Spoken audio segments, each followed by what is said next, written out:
There have been a lot of confusing messages about what self-love actually means.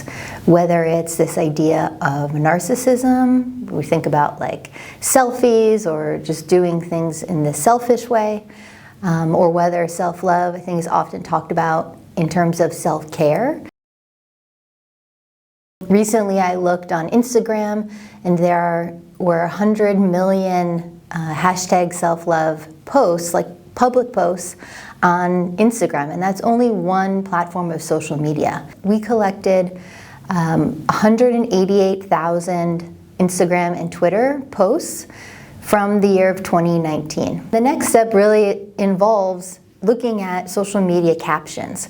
So if you can imagine, when people write in social media captions, sometimes it's more formalized language, sometimes it's really informal. For example, someone might write, for oh my God, they might write OMG, but they'll have like 5 G's after the O and the M. And so part of the study then, we really had to, what we call like cleaning these captions in order to make them into a uniform understanding of actual words. We actually are able to kind of group together these words as a way to say, like, what are the main topics that self-love is being talked about. We ended up getting 6 groups, or I should say rather 6 topics of self-love words, and with the help of the students and this team and myself, we were then able to actually interpret the words. We were able to see the most used words in each of these topics. So for each topic we had 30 different words,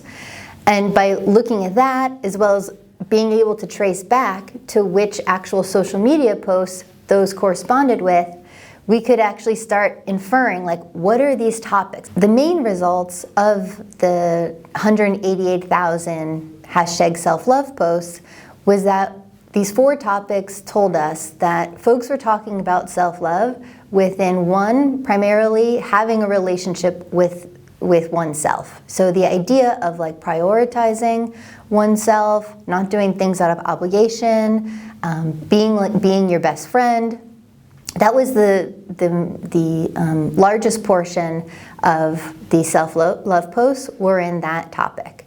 And then we also had the second most talked about was well-being. So people were talking about understanding, using coping tools, like how do they cope when they're having a hard time, how are they caring for themselves.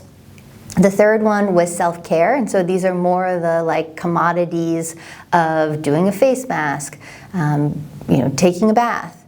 And then the fourth one was what we really notice, I think this is where this narcissism part could potentially come in, is that people were talking about, they were engaging with others, but really in this like self-promotion way, where maybe they were using the hashtag as a way to increase visibility about a product they were selling or that they were trying to promote themselves or their business. A second part of the study, actually, and this was many thanks to my funder, the Alcohol Research Group and the National Institutes of Health, is that we specifically looked at posts that had hashtag self-love, but also had hashtags that related to alcohol and drug recovery, because we wanted to find out within this context of recovery and mental health healing, how was self-love being talked about? And so the other finding was that people also were talking about self-love and recovery as this process, being a process of growth,